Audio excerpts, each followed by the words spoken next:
Fala pessoal, tudo bem? Sejam todos muito bem-vindos e bem-vindas ao podcast do portal Fisiortopedia. Eu sou o Leandro Fukuzawa E eu sou o Rafael Carisquelard. e nós seremos os hosts desse canal. Esse canal tem como função ressignificar o papel do fisioterapeuta em tempos modernos. Trazendo novidades toda segunda-feira sobre as temáticas de dor e fisioterapia musculoesquelética. Então seja muito bem-vindo e aproveite mais um episódio.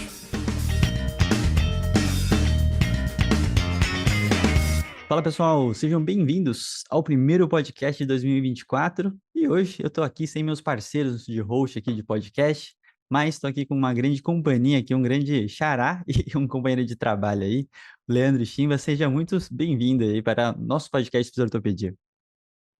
Obrigado, Fukusawa, se me permite chamar assim, né, como eu te Por favor, conheci, por favor. apesar de ser xará. É um prazer enorme ser convidado por um profissional tão gabaritado que nem você, né? A gente se conheceu lá na Santa Casa, né? Somos da mesma casa, mesmo teto, e eu espero poder contribuir alguma coisa aí para vocês e, enfim, estou aberto aí a qualquer dúvida e tudo, né? Não sei se vocês querem que fale alguma coisa, né? Mas sou formado pela Santa, fiz ortopedia lá na Santa Casa também, fiz cirurgia do joelho também lá na Santa Casa e fiz medicina esportiva lá na Unifesp, né? Eu fiz a pós-graduação e tirei o título de esportiva e para complementar toda essa área aí, pensando em esporte, eu acabei fazendo uma pós também de nutrologia pela Abram, né? Então, Legal. para ficar uma coisa mais completa aí. Legal, Chimba. Então, o Chimba é um médico que vocês já devem ter escutado eu falar dele, né? Ele é o médico que operou minha avó. A gente já tinha antes intimidade, a gente já se conhecia pela Santa Casa, né? Se eu não me engano, eu já tratei ele na época que você era residente. Eu tô tentando lembrar disso, mas na época que passava lá, né? E depois a gente teve essa continuidade de trabalho na seleção, né? Com a troca de pacientes, é muito frequente, né? É o médico que eu indico hoje, né, para os meus pacientes, principalmente da parte de reabilitação de membro inferior. Mas, como ele falou, ele tem uma gama aí grande, principalmente na região esportiva em si. Mas acho que é isso, Chimba. Vamos conversar um pouquinho desse assunto aí que a gente fala com frequência, né? Divide esses sufocos do dia a dia, mas ao mesmo tempo é uma cirurgia bem interessante, assim. É uma das, particularmente, dos assuntos que eu mais gosto. Fala um pouquinho primeiro, acho que como que você escolheu, né, a parte de fisioterapia tanto esportiva quanto para o joelho, o que que te agrada aí, para depois a gente começar a entrar em alguns detalhes dos aspectos cirúrgicos aí. Perfeito. Perdão, só estava ativando não perturbe, porque Relaxa, para relaxa. ninguém atrapalhar. Bom, eh, a minha escolha foi principalmente, acho que pensando mais no esporte, né? Eu acho que a principal especialidade que está mais ligada com atletas mesmo, que é a área que eu mais gosto, né? Na verdade, um segredinho aqui, o que eu mais gosto é fratura, né? Eu gosto muito de operar trauma, que eu falo que assim, cada cirurgia é diferente da outra, né? É um Sim. quebra-cabeça que você monta, não tem um padrão de peças e tudo, então eu acho mais divertido, né? Não entra naquela monotonia. Mas assim, joelho é uma articulação importantíssima para o nosso corpo, eu adoro, uma articulação onde tem muitas patologias muito comuns e que são bastante limitantes assim para as pessoas praticarem atividade física, né? E aí a gente fala não só em atleta, né? Até para pessoas comuns mesmo, pensando no bem-estar, na saúde e em tudo aquilo que a gente defende muito hoje em dia, né? De ter uma vida bastante ativa, saudável, né? E para uma qualidade de vida, né? Pensando em todos os aspectos. Perfeito, perfeito. Chima, vamos começar do começo, né? Vamos falar um pouquinho dos aspectos cirúrgicos, mas eu acho que a história do LCA ela é muito bacana, né? Como que ela evoluiu, como que ela era, né? Então, eu sei que você não pegou, porque você também não é tão velho assim, mas as cirurgias abertas, né? Mas conta um pouquinho desde do começo, né? Para a gente falar um pouco desse contexto histórico dos aspectos cirúrgicos do LCA. Então, conta um pouquinho para a galera lá. Muita gente não tão familiarizada, né? Então fica à vontade para entrar em detalhes aí. O LCA, assim, ele era uma cirurgia onde era muito agressivo, né, para o joelho, né? Assim, na verdade, todas as cirurgias que mexiam na parte dentro da articulação no joelho eram mais agressivas, né? Então, antigamente, por exemplo, para você tentar uma sutura de menisco no início ou simplesmente fazer a menissectomia, você fazia abrir a articulação inteira, como se Uhum. fosse fazer uma prótese, por exemplo, né? Óbvio que dependendo do tipo de cirurgia, você fazia vias um pouquinho menores, outras maiores, né? Então, a reconstrução do LCA ela passou por alguns momentos, né, onde tentaram já religar aquele coto, né, coisa Uhum. antigamente, tentando dar ponto, fazer ponto transósseo, né, faziam aberta, tentaram fazer as técnicas extraarticulares que vigoraram por bastante tempo, né, alguns reforços, e mesmo o tratamento conservador, né, então se for ver antigamente, né, bem no início, a cirurgia era muito mais agressiva e os próprios médicos mais antigos acabavam condenando essa pessoa, dizendo assim, poxa, você nunca mais vai poder jogar futebol, nunca mais, sabe?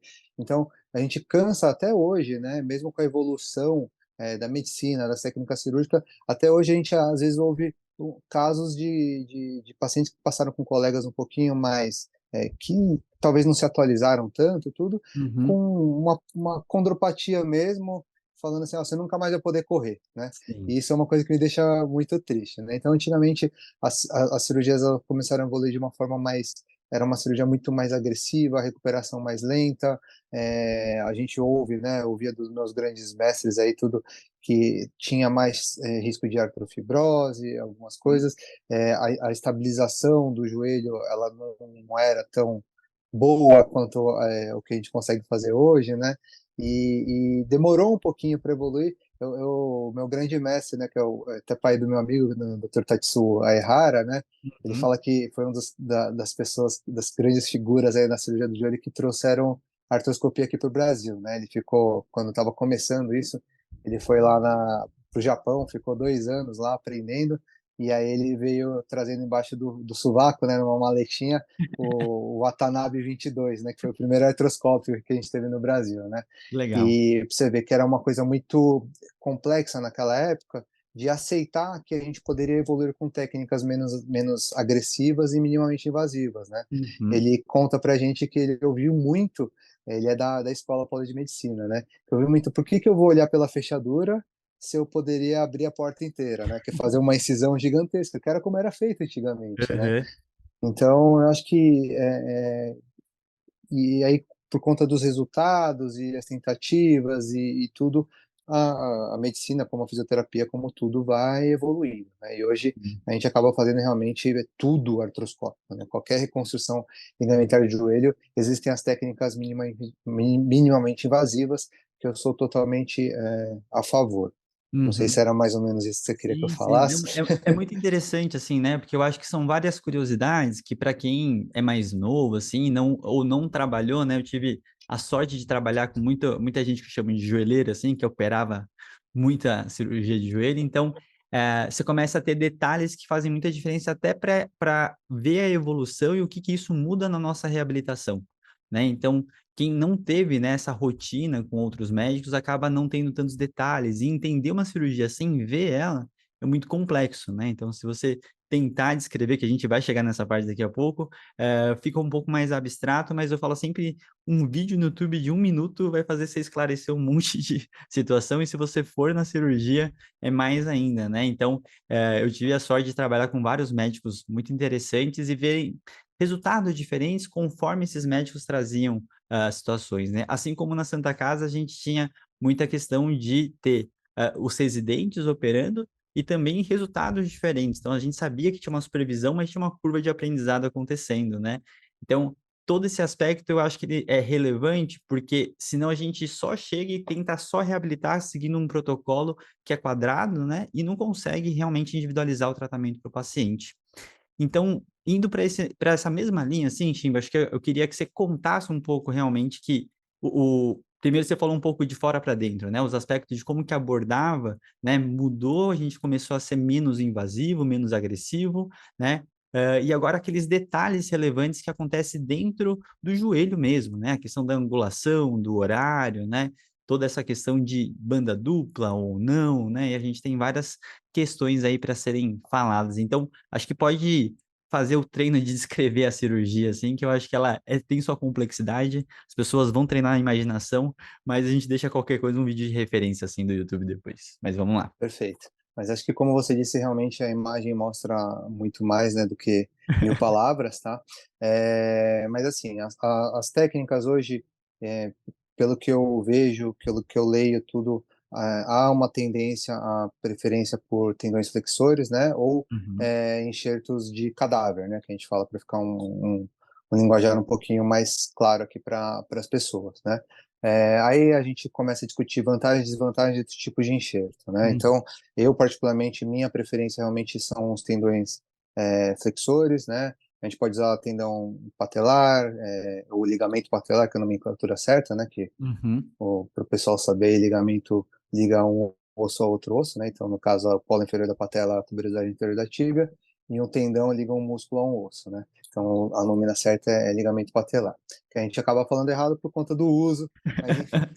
Podemos usar o tendão quadricipital. Existem técnicas hoje de usar apenas o tendão, sem tirar nenhum fragmento da patela, e tem uhum, algumas técnicas que a gente acaba utilizando a parte do polo superior da patela, né?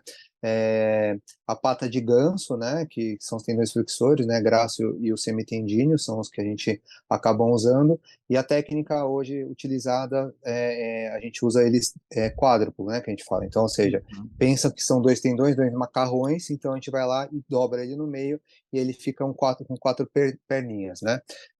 Durante a evolução da cirurgia, até hoje tem muita discussão da melhor posicionamento dos túneis e tal, e aí eu acho que é muito de preferência pelo cirurgião, né? Porque alguns trabalhos mostram o quê? Que em relação à estabilidade, ela praticamente não muda, né? O uhum, nível de mudança ele é muito discreto e você vai acabar detectando só com testes realmente mecânicos, com KT2000, alguma coisinha assim. uhum, E se você for aplicar um score de percepção subjetiva, realmente não há diferença entre as técnicas para fazer, tá? Você perguntou dos horários, eu acho que hoje isso é o menos importante, né? Na verdade, hoje, o que a gente pensa quando a gente vai fazer cirurgia? A ideia é tentar reconstruir de forma mais anatômica possível, né? E aí, perfeito. durante a evolução da cirurgia, teve uma discussão muito grande a gente fazer uma banda e duas bandas para tentar imitar o LCA.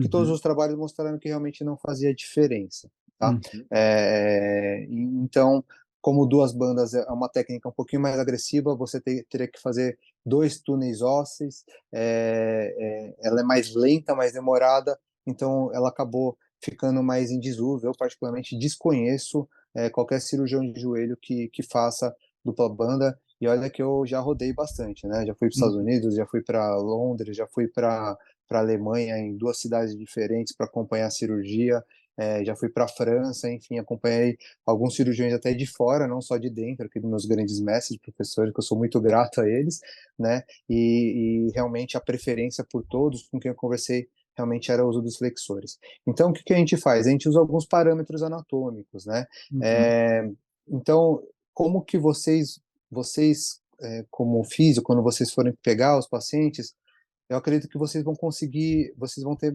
acesso principalmente talvez a uma radiografia, né?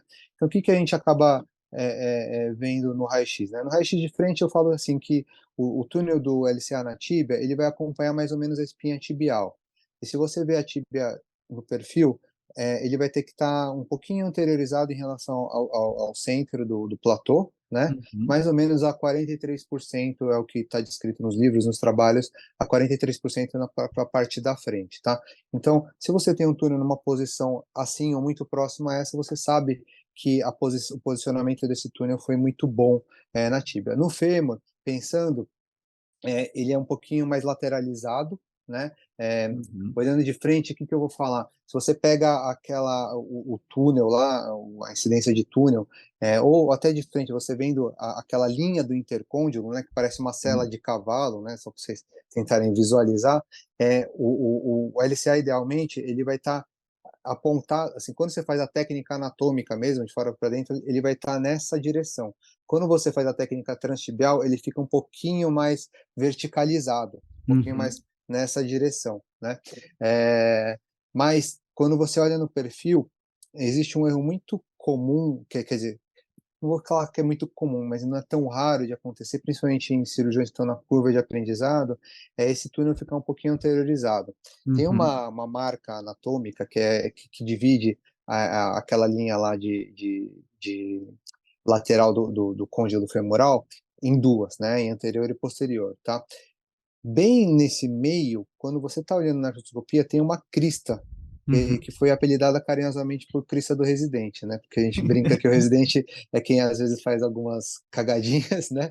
E aí acaba usando aquele parâmetro como a parte posterior do túnel, quando na verdade tem que usar a parte posterior do côndilo femoral. Uhum, Então, o túnel, quando você apoia o instrumento na região errada, ele pode ficar um pouquinho mais anteriorizado. Então, olhando no raio-x do perfil, quando você vê aquela linha lá que divide o côndilo do resto do fêmur, ela uhum, tem que estar do meio para trás, tá? sim, Então, você tendo essas posições no raio-x, você já sabe que foi feito numa posição interessante, tá? Quando uhum, você tem diferença, alguma diferença em relação a isso, pode explicar uma dificuldade de você ganhar extensão ou dificuldade de ganhar flexão no joelho do paciente. Bom, vamos lá, tem muita coisa para falar, se você quer que eu fale, não, eu tente vou descrever e imaginar as só fazer cirurgias, um né? corte aqui rapidinho, porque eu acho que é uma parte relevante, né, de todo mundo entender esses detalhes, porque muitas vezes, como você falou, né, às vezes não está evoluindo bem para a extensão ou para a flexão, e aí você acaba agredindo mais do que precisa, sendo que tem um detalhe cirúrgico, né? Então, é muito importante você saber um pouco desse histórico e essa conversa com o médico em toda a cirurgia, né? E foi o que eu aprendi na Santa Casa, às vezes de forma mais grosseira, mas é uma grande verdade, quem opera é o médico. E só quem sabe o que aconteceu lá dentro foi ele, né? Então, eu acho que conseguir conversar para ver esses detalhes que você está falando, Chimba, é muito importante. E a gente também tem algumas cirurgias, alguns artigos que testam esses posicionamentos diferentes em questões de frouxidões maiores, de hiperfrouxidão ligamentar, e afins, né? Para alguns posicionamentos. Então, o posicionamento do túnel, ele é extremamente relevante. Eu sempre dou a dica ao pessoal colocar no Google Imagem, porque aparece um monte de radiografia para você ter um pouco de diversidade, né? Porque nem sempre tá tão bonitinho, né? Dependendo de como vier, tem radiografia melhor, pior, né? Então tem uma diferença nisso, assim. Mas é só esse detalhe que eu queria colocar. Manda bala que a explicação tá ótima, Chimba. Perfeito. Até te faço uma sugestão, de repente a gente podia pensar em organizar um curso junto para Opa! explicar essa parte técnica para vocês entrarem mais a fundo também que uma coisa está ligada à outra, que você falou. Sim. E uma coisa muito importante, que às vezes as pessoas não sabem, é assim, a gente acaba associando, é muito importante o exame físico e o exame de imagem, tá? Uhum. Então, eu, particularmente, nas minhas consultas, eu não vejo somente o laudo, né? Na verdade, eu gosto de examinar, ver as imagens, depois ver se tem alguma coisa que, de repente, eu deixei escapar, porque eu estava mais atento para alguma partezinha em relação à imagem, vejo no laudo e volto para ter uma assertividade maior possível no que eu estou pensando, no meu planejamento cirúrgico, né? A ressonância, ela vai ter uma acurácia aí para mostrar as patologias dentro da articulação do joelho de mais ou menos 96 até 98%. Então ela não é Uhum. 100%, né? A gente fala que o exame padrão ouro para você detectar qualquer patologia articular é a artroscopia, é você abrir a porta ou abrir e olhar pelo Uhum. buraco da fechadura, né? Então, isso é uma coisa muito importante. Então, às vezes, pode ser que o colega, né, o médico ou o fisioterapeuta acaba se baseando muito na imagem. Uhum. O que eu quero dizer? Ele pensa na fisioterapia dele e fala, foi só um LCA simples, eu vejo na imagem realmente só tenho LCA, e aí a pessoa quer, de repente, forçar mais, o joelho ficou muito tempo mais inchado. Mas, às vezes, durante a cirurgia, de repente, o cara tinha uma lesão grande de cartilagem Uhum. que talvez não tivesse tão alterada na imagem, mas na hora que você palpa lá com o probe, a cartilagem está até solta.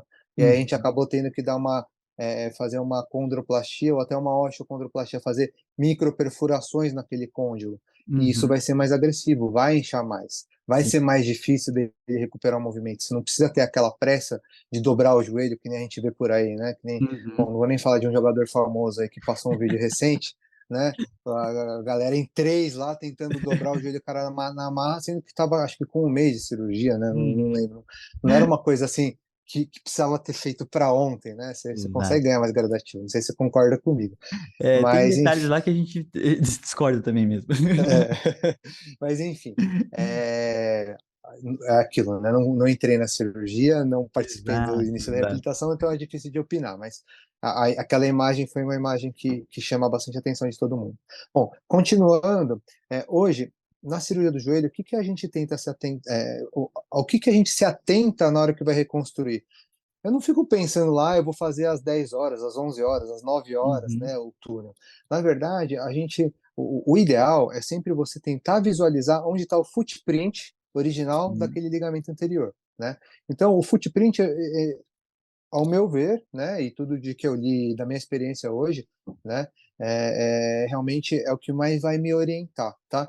Além do footprint, eu acabo procurando algumas outras coisas lá no interarticular. Então, por exemplo, a gente sabe que a origem do ligamento cruzado na tíbia, ele vai estar alinhado lá com o corno, com a parte posterior do corno anterior do menisco lateral, Sim. né?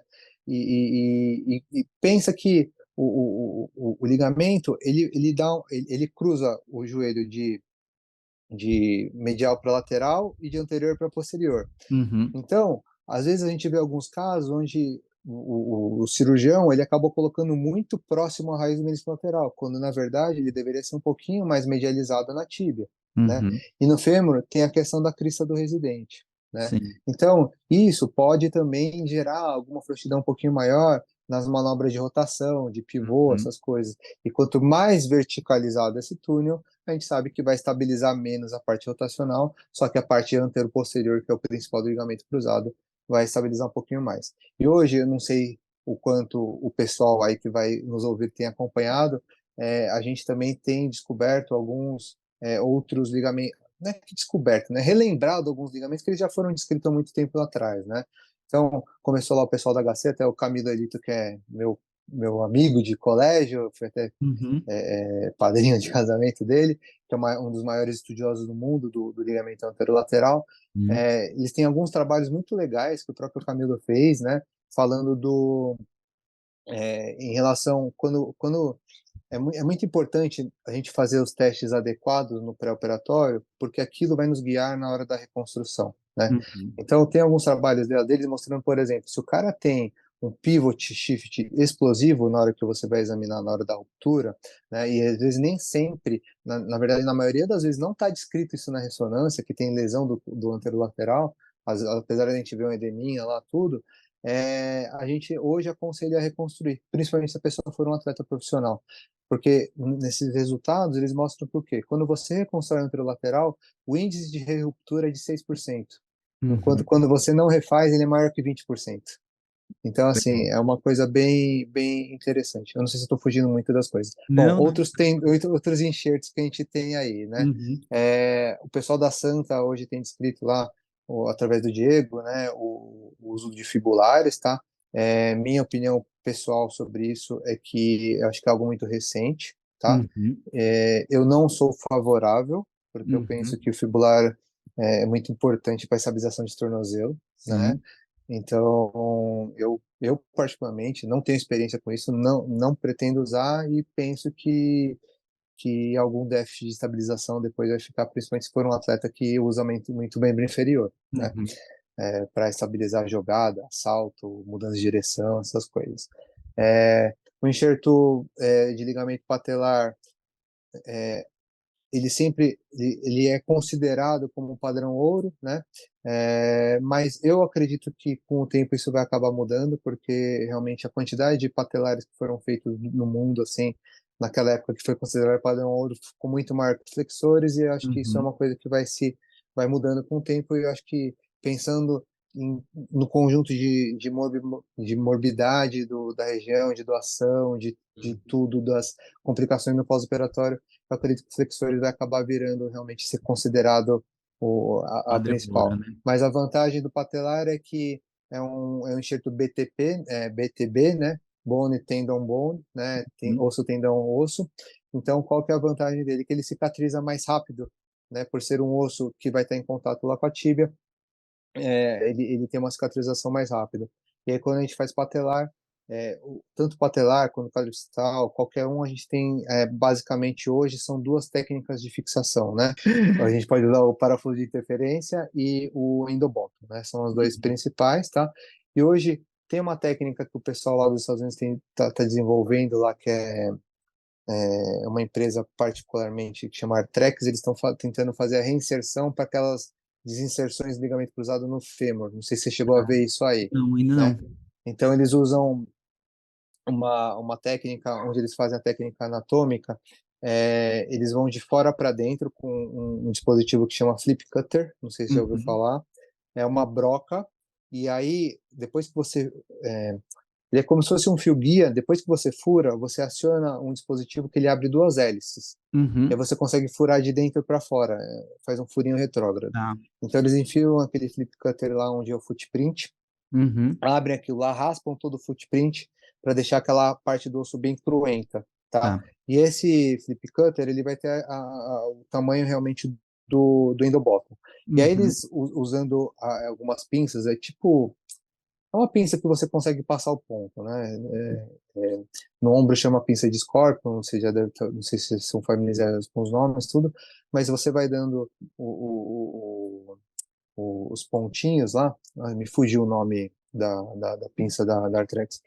Aí você amarra o ligamento original mesmo e puxa por esse túnel que você fez e reinsere lá, faz o nozinho lá no osso, né? Então uhum, aí tem algumas âncoras, pode usar o endobottom, pode usar algum outro tipo de botão, ou pode usar alguma das outras âncoras lá que eles têm à disposição para você tensionar esse ligamento. A vantagem uhum. é que você fica com o ligamento nativo, né? Sim, sim. Mas aí, assim, como é algo também recente, fica alguns questionamentos, né? Que eu penso assim, quanto que na hora que rompeu, aquelas fibras de tendão não ficaram muito esgarçadas, não vai ficar Uhum, muito, por mais que você dê tensão, como você vai controlar aquela tensão? Se você uhum. comer um pedaço de ligamento, será que não vai ficar muito tenso?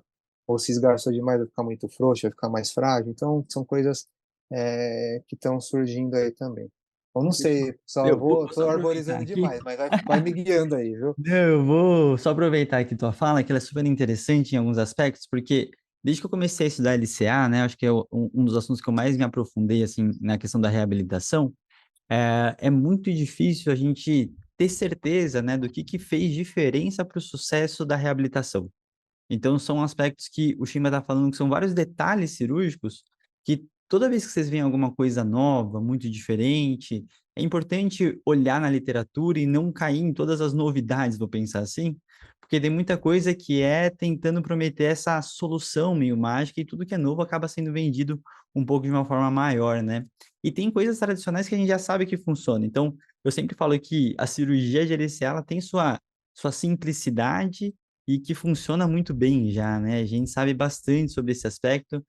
O aspecto do cirurgião acaba sendo, para mim, o mais relevante de todos, né, Chimbo? Eu acho que quando a gente começa a pegar várias cirurgias do mesmo cirurgião, você começa a entender a resposta que começa a ter meio que um padrão, né? Que eu acho que tem muito a ver com o que aconteceu, como que o médico lidou com as situações e também um pouco com essa questão de escola, né? Como você falou de diversas enxertias, a gente vê que tem a escola aqui em São Paulo que eu conheço, na Escola Paulista você tem alguns procedimentos que você conhece, no HC são outros, né? Por exemplo, na Santa Casa, até onde eu sei, a gente não chegou a falar de ligamento anterolateral, né? Então, são várias situações que têm uma particularidade da onde que o médico veio, né? Então, eu sempre falo assim, procura o nome do médico e vê qual escola, porque às vezes você começa a pegar detalhes que eu acho que são extremamente relevantes. E aí uma coisa que eu queria aproveitar e perguntar, assim, né? Quando você está dentro da questão pré-operatória, para você indicar a cirurgia, né? Como que é essa conversa para o paciente, até a questão do tempo, né? De quando que precisa acontecer a cirurgia, de emergência ou não, e como se você decide... porque tem muita gente que não quer operar logo de cara, né? Então, assim, quais são esses passos, vou falar, pré-operatórios, para a gente decidir quando que essa cirurgia seria o melhor momento para ela acontecer. Bom, a gente tem uma discussão muito grande disso, e assim, eu acho que é um pouco unânime que o melhor momento é esperar aquele processo inflamatório Uhum, diminuir, né, esfriar um pouquinho, o paciente está com um arco de movimento completo, né? Acho que isso entendi. é o principal, tá? Mas nessas minhas andanças por aí, eu já vi de tudo, tá? E eu vi um caso, cara, que me marcou muito e óbvio que, infelizmente, no Brasil isso não é reprodutível, né? Mas eu acompanhei um caso lá na Alemanha, num hospitalzinho de uma cidade que chama Gengenbach, que foi muito legal. O cara teve uma ruptura de LCA e uma lesão em alça de balde aguda. O Tá. que os caras fizeram? No dia que ele chegou e foi diagnosticado, que lá eles fazem tudo, conseguem fazer tudo na hora, é, eles foram lá, levaram para o centro cirúrgico com hemartrose mesmo, Hum, suturaram o menisco e hum. fecharam. E deixaram para refazer o ligamento num segundo tempo. Nossa. Assim, achei bizarro, mas enfim.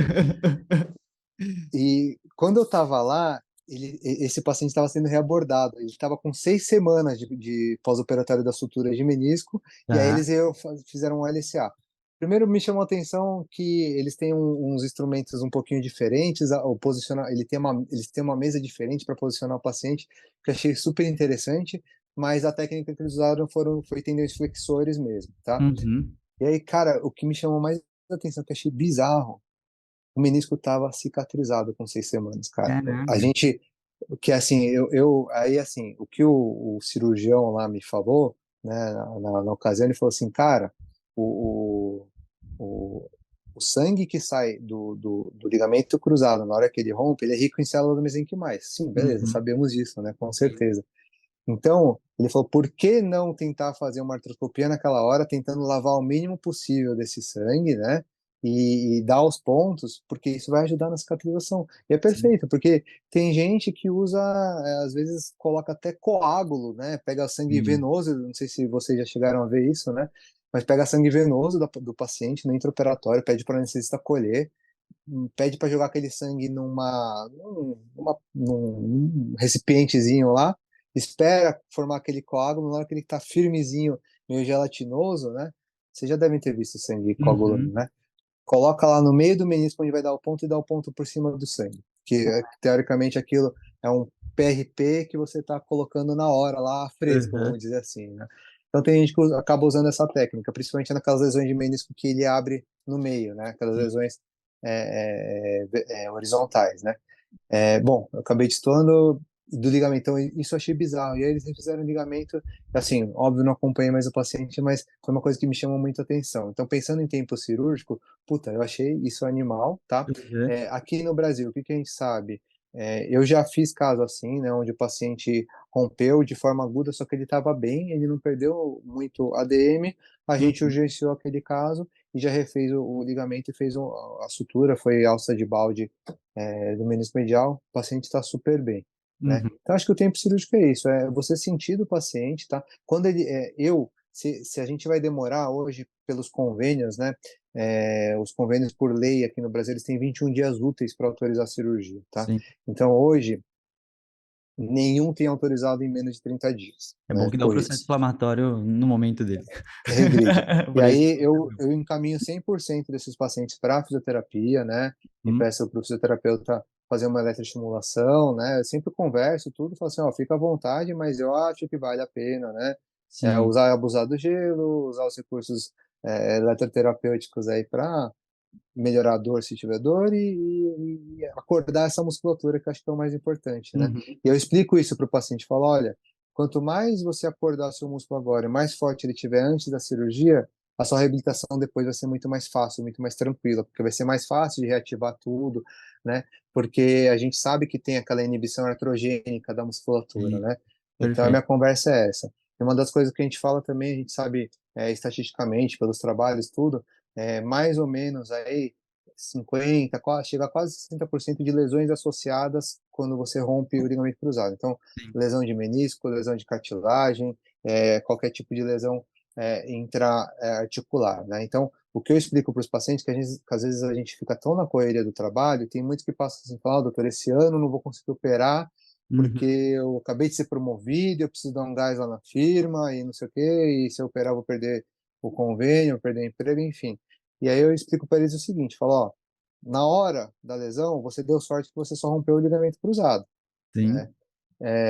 Mas a gente sabe que nos próximos 2 anos, a gente tem de estatística que quando você não teve nenhuma lesão associada, 50% das pessoas acabam evoluindo com uma lesão associada principalmente de Uhum. menisco, né? Sim. Então, eu explico isso para ele, que para esse paciente, que às vezes nesse momento vale mais a pena operar, porque vai ser uma cirurgia mais simples, o tempo de recuperação vai ser o mesmo. De repente, se ele esperar mais, aquele joelho vai entrar num processo de um desgaste maior, a recuperação vai ser mais chata, de repente ele tem que fazer uma sutura de menisco que a gente não tinha que fazer, e a sutura a gente tem algumas regrinhas, né, para respeitar, então o começo ele fica um pouquinho mais lento, depois fica tudo igual. Então, esse é o tipo de conversa que eu acabo tendo com todo mundo. E eu também explico que a gente tem uma classe aí de uma porcentagem pequena da população que a gente chama de bons adaptadores à ruptura do ligamento cruzado, Sim. né, que acabam conseguindo viver mesmo com ele rompido, né? Eu tive até um caso na seleção, em 2018 eu fui para a Copa do Mundo na França, com a Sub-20, e Uhum. aí teve uma jogadora lá que na avaliação, antes de iniciar a convocação para a Copa, né, aquela preparação de 3 semaninhas antes da viagem, a gente detectou que ela estava com o LCA rompido, Nossa. e ela falou que já faziam quase 4 anos que ela jogava com o LSA rompido daquele jeito e estava escondendo de todo mundo, e que ela ficou surpresa da gente ter detectado. Eu falei, que surpresa, né? E acho que ninguém examinou com a fundo, né? Ou ela ficava tentando Um é segurar, a dos gente testes mais conseguiu, difíceis de se fazer, né? e a gente conseguiu deixar ela relaxada ou distrair a ponto dela não travar na hora para falsear o teste, né? E Uhum. aquilo foi uma discussão que gerou muita discussão no departamento médico na época, se a gente permitiria ela ir ou não. E Sim. aí o médico que era acima lá de todos na época falou assim, não, vamos lá, ela já tá jogando há muito tempo, vamos arriscar. E, cara, ela foi e jogou pra caramba naquele Mundial, foi muito legal. Eu fiquei Uhum. sabendo que recentemente ela operou, na pandemia ela É, acabou operando. tá. Então, pra você ver, né, às vezes a pessoa ela é uma boa adaptadora, tem uma propriocepção sensacional e é muito forte. Essa jogadora, Uhum. particularmente, ela era um tourinho, assim, né, de, Uhum. de músculo. Então eu explico porque tem paciente que pergunta, eu consigo viver sem LCA? Eu, consegue, Uhum. mas saiba das estatísticas, saiba que se você quiser viver sem LCA, mesmo rompendo, né, eu falo para eles assim, passos, né, meu, quem está acima do peso é perder peso, isso para a vida toda, né, Uhum. quanto mais perder antes da cirurgia, melhor.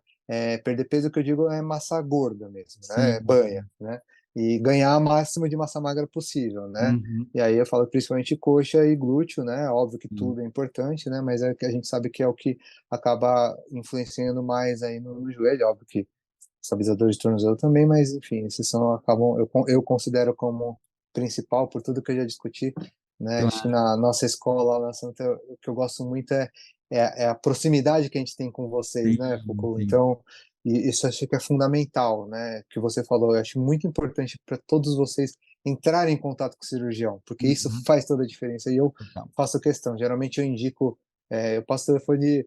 Cara, eu passo uns 10 fisioterapeutas para meus pacientes, que são vocês que eu conheço. Eu falo, ó, em qualquer um desses pode ir de olho fechado, sabe? Mas se você for no 11º aí diferente, por Uhum. favor, passa meu telefone para ele falar comigo, para a gente Sim. conversar, porque eu acho que isso é fundamental, né? Ah, perfeito. E é uma coisa que eu queria perguntar, que é uma situação, acho que eu diria mais crítica, Chimba, que sempre tem uma discussão também diferente, uma tensão diferente, são as lesões parciais, né? Porque uma coisa é você saber que já rompeu, tem um grau de estabilidade, né? Eu acho que é daquelas situações que, bom, vai, opera.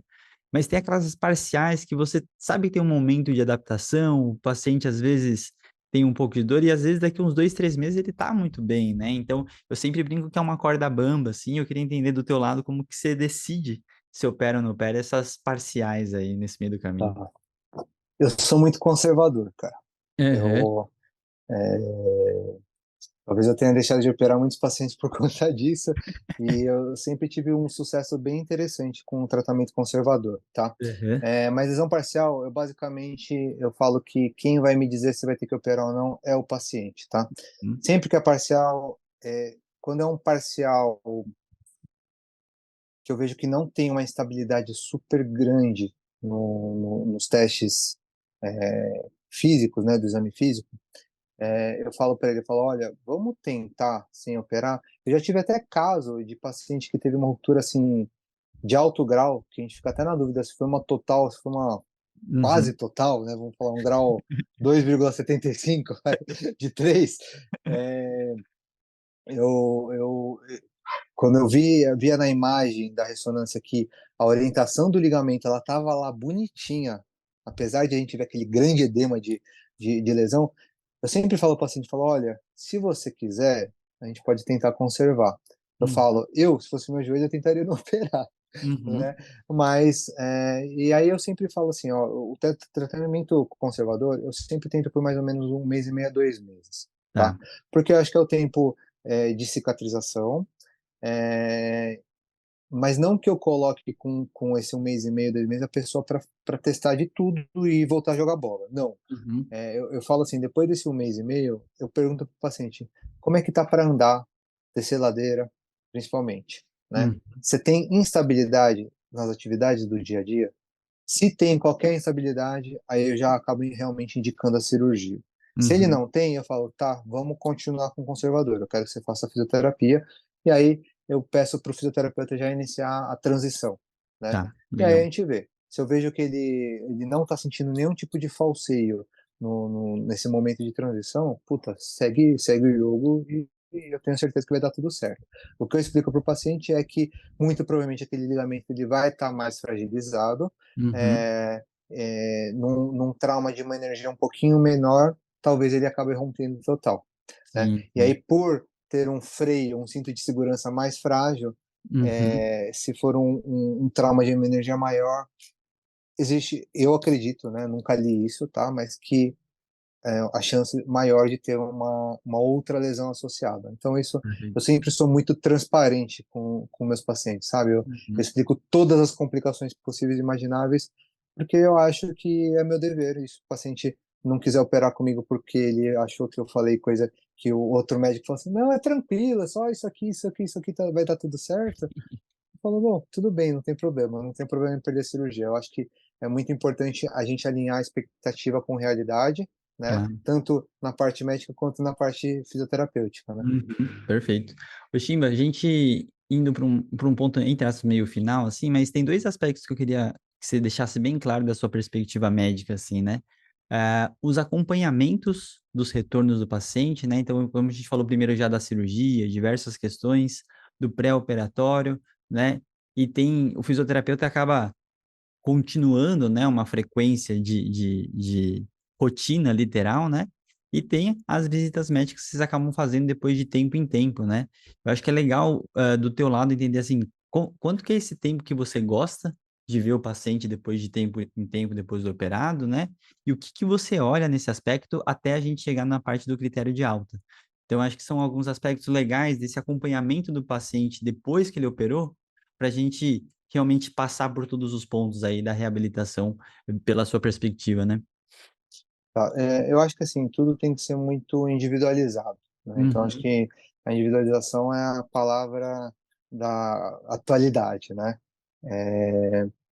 Então, assim, inicialmente, eu acho que o mais importante realmente é o ganho de ADM, né, que é o que uhum, mais preocupa, né, então eu explico também para todos os pacientes, falo, olha, eu quero que na primeira semana você esteja estendendo 100% desse joelho. Eu falo, sim. ó, você está proibido de pôr uma almofada embaixo do joelho Uhum, durante o dia, na hora de dormir até pode, que você tem que descansar e o sono que vai te ajudar na recuperação. Mas durante o dia, essa almofada é assim, embaixo do calcanhar para esse joelho esticar, né? uhum, Então, eu falo sempre isso para o meu paciente, falo, ó, no mais tardar 10 dias para esticar 100%, tá? E aí eu sempre explico também que eu sigo o protocolo que a gente desenvolveu lá na Santa mesmo, né, em conjunto, né, com vocês, que eu falo, ó, até o primeiro mês tem que estar dobrando 90 graus. Se não, você está na terceira semana e não chegou a 90 graus, não precisa ficar forçando, não uhum, coloque a carroça na frente dos bois, porque isso pode acabar gerando um processo inflamatório, um derrame articular gigante, e a gente acaba dando muitos passos para trás, né? Infelizmente a gente vê por aí as pessoas colocando a carroça na frente dos bois muitas vezes. E sim. também tem um outro lado que às vezes o paciente está se sentindo super bem, fala, nossa, doutor, eu tô sem dor. Eu já tive paciente que eu fiz sutura de menisco e ligamento que chegou no primeiro retorno, que eu vejo geralmente depois de uma semana, andando, sem muleta. Falo, tá ótimo. Eu falo, não, não pode, né? Você vai perder a cirurgia, né? Tem que Uhum, respeitar, né? Então, eu acho que é isso. Acho que no começo eu geralmente vejo com uma semana, depois na segunda semana eu vejo de novo, onde eu tiro os pontos, né? A gente vê toda sim. a parte de ferida operatória, a gente examina para ver se tem alguma suspeita de trombose, a gente entende as dores do paciente para orientar ele e deixar ele mais tranquilo, né? Então, acho que isso que realmente é o mais importante, porque a grande maioria nunca passou por aquilo, está super assustado, está com Uhum. aquele medo, puta, aquele medo de, nossa, será que eu vou voltar a correr, vou voltar a andar, vou voltar a fazer as coisas, né? Então, acho que isso é importante. Então, aí geralmente depois eu vejo com 1 mês e meio, mas é para Uhum. acompanhar como está a evolução mesmo, né? Eu espero que com 6 semanas já esteja com ADM ou total ou muito próximo já, né, do igual ao contralateral, né? Então, essa é a minha expectativa, que eu acabo alinhando com o paciente, e quando não tá, geralmente eu acabo tendo uma conversa muito séria com ele e falo assim, bicho, eu sei que dói, mas é você chorar agora com o físio para você sorrir lá com 9 meses. Se Uhum. você ficar muito acomodado nesse momento e não tolerar essa dor, lá na frente talvez você não vai se sentir bem como você gostaria, né? Eu Uhum. falo que, e aí eu sempre pergunto, eu ofereço, precisa de algum analgésico, alguma coisa mais potente para aguentar essa manipulação aí um pouquinho Uhum. mais firme, né, naquele momento. É óbvio que também isso depende muito da mão do físio, né? O Corinthians sabe muito bem disso, porque tem alguns que são muito grosseiros, né, muito Uhum. estúpidos, e isso acaba mais prejudicando do que ajudando. Geralmente depois eu faço um retorno com 3 meses, onde eu peço um raio-x para ver como é que está a parte de túnel ósseo, você já consegue ver um pouquinho da cicatrização óssea, é, marcando um pouquinho melhor onde ficou aquele túnel, né? Então a Uhum. gente tem olho bem treinado, é fácil de ver isso.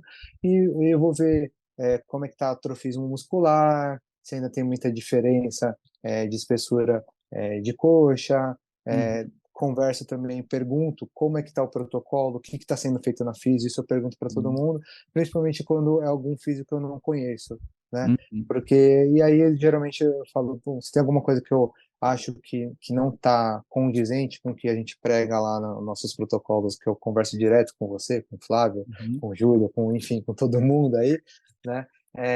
Geralmente eu peço para conversar com o fisioterapeuta, que às vezes o paciente não sabe transmitir tudo para aquilo para a gente. E se o Uhum. próprio fisio eu vejo que talvez esteja um pouquinho diferente do que eu estou acostumado a ver dos meus profissionais referências, que são vocês, eu falo, poxa, será que não vale a pena começar a fazer isso? Ou Uhum. mudar um pouquinho aqui, né? Eu sempre tento guiar ou dar alguma sugestão.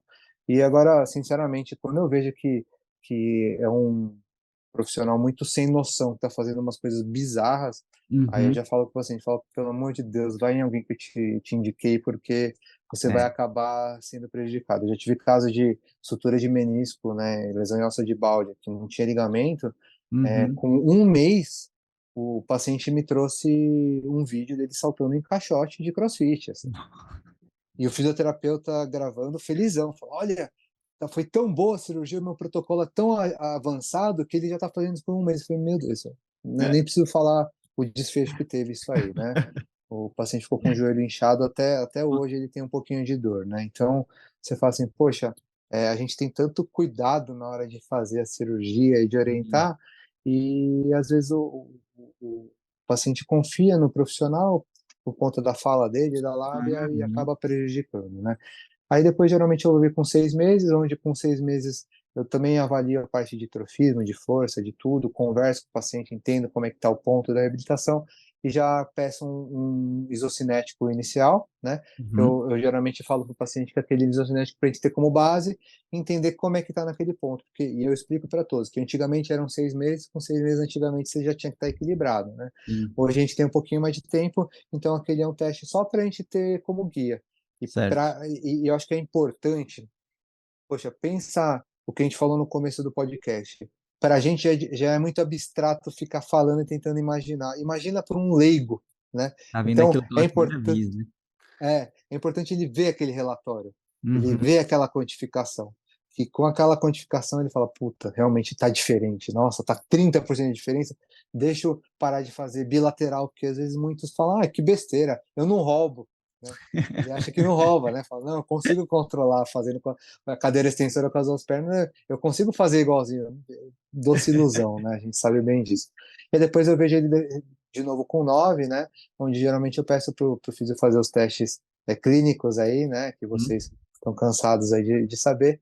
de novo um isocinético com o intuito de liberação, né? Eu já falo Legal. para ele que ele já tem que ter feito aquela transição. Eu faço Le- dessa forma, não sei quantos outros cirurgiões se acompanham, se fazem um pouquinho diferente ou não, mas óbvio que a gente sai da residência pensando de algumas formas, fazendo um negócio e com a vivência, com essas experiências que a gente troca internacionalmente, a gente acaba modificando alguma coisinha ou outra, né? É, isso é muito bacana, né? Acho que essa troca é o que eu falei, né? A gente acaba tendo que ter uma escola inicial, né? Que eu acho que é importante para construir a sua identidade, mas depois ir evoluindo com essa experiência que você falou, expandida, ela é extremamente relevante, né? E até tocando num ponto, voltando um pouco ao que você falou, né? Essa questão de acelerar o processo, eu sempre falo que a fisioterapia não consegue acelerar nenhuma biologia, né? Na real, o nosso papel é proteger ela. Então, em Perfeito. todo esse processo de tentar acelerar, eu já trabalhei com gente que queria fazer esse protocolo acelerado, reabilitar e voltar com 4, 5 meses, e como você falou, era um grande mérito. Acho que a grande confusão aí que o paciente também tem é ele ser capaz de fazer não quer dizer que ele pode fazer, né? Então, muitas vezes o paciente ele realmente está bem, né? E eu acho que eu falo que a gente é o termômetro do paciente, onde se ele é medroso, você é corajoso, e se ele é você é medroso, né? Então você vai ajustando com ele a conversa e eu acho que toda hora entendendo os marcos serem os mesmos, para ele entender o palpável, né? E as evoluções que estão acontecendo durante o processo, porque 9 meses é uma gestação, né? Então, assim, Sim. é um tempo muito grande. A gente tem falado muito hoje sobre aspectos psicológicos, né? Como que acompanha isso a longos períodos. Então, eu acho que são temáticas cada vez mais que nós precisamos aí se apropriar porque a reabilitação ela tem uma complexidade, são 9 meses para dar muita coisa certa e errada, né. Então, eu acho que tem como você falou, né, o tempo é grande, então às vezes eu acho que a gente até relaxa, porque o que que eu estou olhando naquilo e passa tempo e do nada você já é muito amigo do cara, porque você está vendo o cara lá faz tanto tempo, né. Então eu acho que o grande cuidado do LCA é você saber ter essa destreza de saber o que você está olhando a todo momento, né, e tranquilizar ele dentro de tudo que está acontecendo de rotina, alinhando com tempos, expectativas, né. É normal muito paciente chegar e falar assim: "Não, nunca mais jogo bola", né. E aí depois fala assim: "Cara, não é bem assim", e aí você devolve ele para o jogo, ele vai enfrentando, escolhe uma outra modalidade. E essa conversa ser muito clara, assim, né, então, quando alinha com o médico e qualquer coisa realmente pode dar errado, a conversa em conjunto, ela sempre é essencial, né, então, vira e mexe nesses casos, eu e o time a gente conversa e fala, né, é bom que às vezes ele traz algumas informações bem mais aprofundadas, então, essa intimidade que você pode ganhar com qualquer profissional em questões pós-operatórias gerais, né, acho que qualquer uma, né, e você falou do teu gosto inicial por trauma, trauma mais ainda, porque trauma não tem tanta regra, é meio à la carte. O que tiver lá para fazer, faz, porque senão você precisa o sucesso cirúrgico é aquilo, né. Mas muito bacana, Chimba, eu acho que foi uma conversa bem esclarecedora, assim, para a gente pensar nesses principais pontos dos aspectos cirúrgicos, né, e acho que de uma perspectiva do cirurgião é sempre extremamente relevante. E realmente, acho que para finalizar, fica à vontade para falar umas dicas gerais aí para quem quiser aprofundar nisso e principalmente onde que o pessoal te acha, Chima. Então, fique à vontade. Além da Smart Fit, né, que depois eu conto. Perfeito. Eu acho que sua colocação foi muito boa. É só mais uma provocação que eu queria falar para vocês Claro. também. É o seguinte: a gente vê casos que voltaram com 4 meses, com 5 meses, com 6 meses, foram bem-sucedidos. Tudo conta, né? Parte psicológica, tudo, mas será que também aquela pessoa não tem uma genética diferenciada, né? Eu tenho estudado Uhum, muito a parte genética ligada ao esporte e a gente vê que cada um é cada um. Então, uhum, pensando na genética, a individualização é maior ainda, né? Então, e a gente acaba pegando atletas profissionais que a gente sabe que o clube paga caro, ele tem que voltar logo, acabam sendo forçados a voltar com 6 meses, e aí vai lá com menos de um ano de retorno já rompe de novo, ou rompe o outro uhum. lado, né? Então, será que ele já estava bem de todos os aspectos para voltar? Ou será que a genética dele permitiu uma cicatrização adequada para aquilo? A musculatura já estava respondendo? Enfim, tudo muda. Bom, em relação a me achar, bom, eu fico tanto no centro quanto na zona leste, né, atendendo, tá? É, minha rede social é @lechimba, Lei de Leandro. Chimba é meu sobrenome, com SH, S de sapo, tá? Não é com X nem com CH, não é de Chimbinha, é sobrenome mesmo. E vai ser um prazer, meu, que vocês tiverem de dúvida, quiserem conversar, trocar figurinhas aí, eu sou uma pessoa super aberta, sabe? Eu acho que eu tenho muito a aprender com todos vocês e também tem algumas coisinhas talvez a ensinar, né? E acho que com troca todo mundo cresce, né? Acho que é bem importante isso. E obrigado pela oportunidade. Fiquei muito feliz de estar aqui falando com vocês. E, meu, se vocês precisarem, podem contar comigo. Maravilha, agradeço, Chimba. Bom, espero que vocês tenham aproveitado esse episódio aí, sensacional para a gente começar o ano aí com o pé direito, literalmente, né? E com tudo íntegro, da melhor forma possível. E realmente o Chimba é uma pessoa bem especial, assim, ele é bem aberto, para conversar com ele é super fácil, então fiquem à vontade aí para acessar as redes. O que eu falei para vocês, indicação médica aqui em São Paulo sempre é para ele aqui, em relação à tomada de decisão especial, né? Então, fiquem à vontade para confiar com tudo aí, né? Mas é isso, Chimba. Muito obrigado aí pelo papo, né? Com certeza a gente vai conversar mais vezes sobre outros temas. E não se esqueçam de compartilhar, curtir, mandar para todo mundo. E até a próxima. Valeu, pessoal. Obrigadão.